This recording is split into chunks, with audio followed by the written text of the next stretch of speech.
Você já se perguntou por que Jesus escolheu realizar certos milagres e qual era a mensagem por trás deles?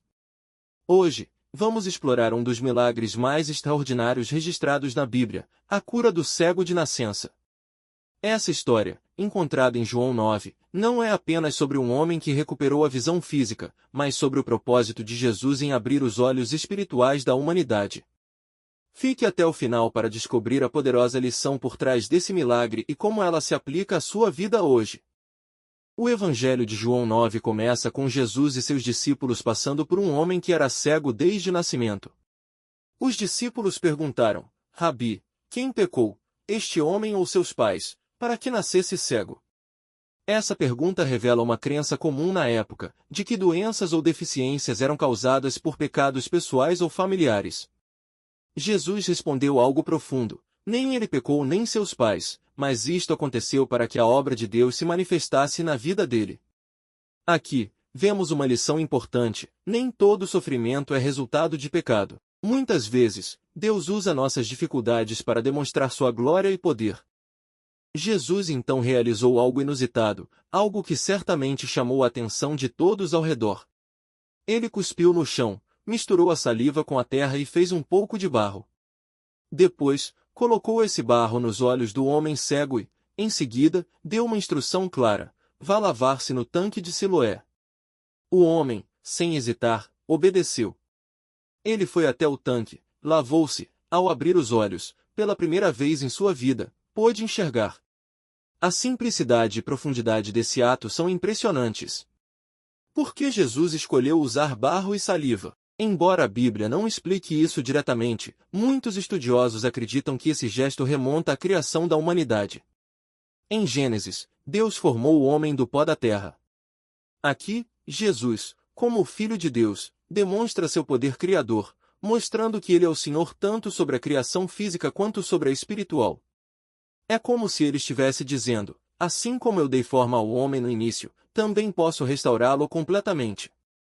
Além disso, o uso de algo comum como barro para realizar um milagre ressalta que Deus pode usar elementos simples para realizar coisas extraordinárias. Ele não precisa de métodos sofisticados, o seu poder opera por meio da obediência e da fé. O que também impressiona é a atitude do homem cego. Ele poderia ter questionado: por que usar barro? Será que isso vai funcionar? Por que devo ir até o tanque? Mas, em vez disso, ele obedeceu sem questionar. Essa obediência imediata é um testemunho de fé, mesmo sem plena compreensão do que estava acontecendo. Esse milagre nos ensina algo crucial: muitas vezes, o milagre que buscamos está na nossa disposição de obedecer, mesmo sem entender completamente o processo. Deus nos chama a confiar em sua palavra, mesmo quando suas instruções parecem fora do comum ou desafiadoras. É por meio dessa obediência que ele manifesta sua glória em nossas vidas. Quando o homem voltou enxergando, ele não apenas teve sua visão física restaurada, mas também iniciou um caminho para um encontro mais profundo com Jesus, que mais tarde mudaria sua vida espiritual para sempre. O milagre de restaurar a visão foi apenas o início de uma obra muito maior que Deus queria realizar naquele homem e naqueles que testemunharam o evento. Após o milagre, a vida do homem mudou completamente, mas isso também trouxe desafios. Os vizinhos e conhecidos questionaram se ele era realmente o homem que antes mendigava. Quando ele confirmou, a notícia chegou aos fariseus, que começaram a interrogá-lo. Os fariseus ficaram indignados, não porque o homem foi curado, mas porque Jesus realizou o milagre no sábado, violando as tradições deles. Esse episódio mostra como o legalismo pode cegar espiritualmente. Eles estavam tão focados nas regras que não conseguiram enxergar o poder de Deus em ação. O cego, por outro lado, mostrou coragem e ousadia. Mesmo pressionado, ele testemunhou que Jesus era quem o curou e declarou: se este homem não fosse de Deus, não poderia fazer coisa alguma. Sua fé cresceu à medida que ele reconhecia Jesus como mais do que um profeta, como o Filho de Deus. No final do capítulo, Jesus encontra o homem novamente e revela sua identidade como o Filho de Deus. O homem então se prostra e o adora. Esse momento é crucial, porque o milagre físico levou a um milagre ainda maior, a salvação espiritual. Essa história é um lembrete poderoso de que Jesus não veio apenas para curar nossos corpos, mas para abrir nossos olhos espirituais. A cegueira espiritual é mais perigosa do que a cegueira física, porque ela nos impede de enxergar a verdade de Deus e de viver de acordo com seu propósito. Jesus disse: Eu sou a luz do mundo. Quem me segue nunca andará em trevas, mas terá a luz da vida. Assim como o cego recebeu a luz em sua vida, nós também somos chamados a sair das trevas espirituais e viver na luz de Cristo. O que podemos aprender com essa história?